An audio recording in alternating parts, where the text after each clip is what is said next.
covered from head to toe in every piece of protective gear they have.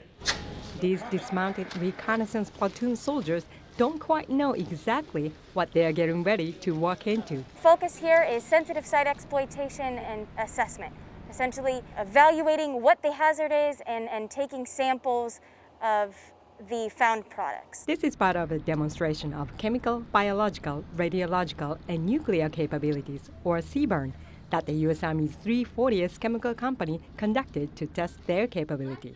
The unit invited CBRN specialists from the Japan Self-Defense Forces to Naval Air Facility Atsugi to observe the demonstration. It's extremely important to show our support for our allies, and we need to be able to identify where we are both weak and strong so that we can complement each other well. Earlier this year, several members of the 340th Chemical Company observed the Japan Ground Self-Defense Forces CBRN capabilities at their installation. In order to maintain readiness and reinforce the U.S.-Japan alliance, the company has worked together with the USAJ CBRN team, the Air Force, and the Navy to host a week-long capabilities demonstrations for their Japanese counterparts. In order to bridge that gap with them so that we can work together bilaterally during future exercises and to have proper response in the event we ever need to do so. Chief Warrant Officer to Shafiq Karamat, Company Executive Officer, said one of the purposes of the event was to make it as interactive as possible.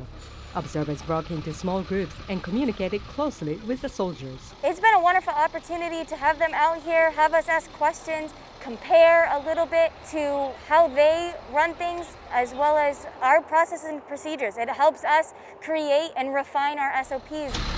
We have M12 and then spray bars and set up in front of our vehicles to shoot out water at 45 degrees. The unit's heavy decontamination platoon demonstrated a terrain decon mission in the field. This is the first time I've had observers that many, and but it was a great experience. Felt very, very motivated, very excited. We kind of put this plan together ourselves.